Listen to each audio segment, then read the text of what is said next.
नमस्कार सभी विद्यार्थियों को।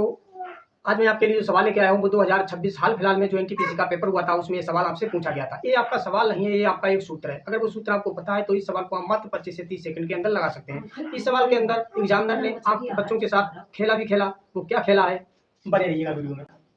देखो 2 tan थीटा बटा 1 प्लस tan स्क्वायर थीटा है। तो ये एक सूत्र है, इसे हम लिख सकते हैं 2 में sin 2 थीटा बराबर हम लिख सकते हैं 2 tan थीटा बटा 1 प्लस tan स्क्वायर थीटा। यही तो आपको सवाल में दिया हुआ, बटे में देखो 1 प्लस tan स्क्वायर थीटा आपको यहाँ पर दिया है। यहाँ पर 30 डिग्री दिया हुआ है थीटा की जगह पर। तो हम कह सकते हैं इसके बराबर हम क्या मान सकते हैं, sin 2 थीटा का मान यहाँ पर 30 डिग्री दिया हुआ है। तो हम कह सकते हैं जो हमको प्राप्त होगा वो sin 60 डिग्री प्राप्त हो जाएगा।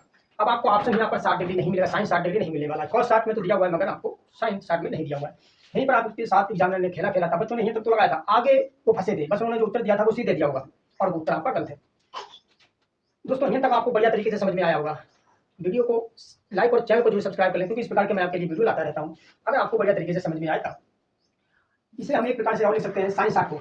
sin 60 को हम जो लिख सकते हैं वो लिख सकते हैं sin 90 डिग्री माइनस 30 डिग्री। और ये आपका फर्स्ट चतुर्थांश में पड़ता है, क्योंकि आपने चतुर्थांश देखे होंगे। ये फर्स्ट चतुर्थांश में 90 माइनस थीटा होता है। इसमें हम क्या करेंगे, जो साइन होगा साइन थीटा उसको हम बदलेंगे कॉस थीटा में, और कॉस थीटा को हम बदलेंगे साइन थीटा में। तो यहाँ पर हमको साइन थीटा है, इसको हम किस में बदल देंगे, कॉस 30 डिग्री। इसमें बदलेंगे कॉस 30 डिग्री, यही आपका उत्तर हो जाएगा। क्योंकि साइन आपको यहाँ 60 दिया हुआ है, इसको हम 90 माइनस 30 डिग्री थीटा लिख सकते हैं, क्योंकि अगर 90 में से मैं 30 डिग्री घटाता हूँ तो हमको 60 डिग्री प्राप्त हो जाएगा। तो हम कह सकते हैं जो इसका उत्तर होगा वो होगा आपका कॉस 30 डिग्री। अब आपको बढ़िया तरीके से समझ में आया होगा। अब अगर आपसे इस प्रकार का सवाल पूछा जाता है तो उसका उत्तर आप मात्र 15 से 20 सेकंड के अंदर दे सकते हैं।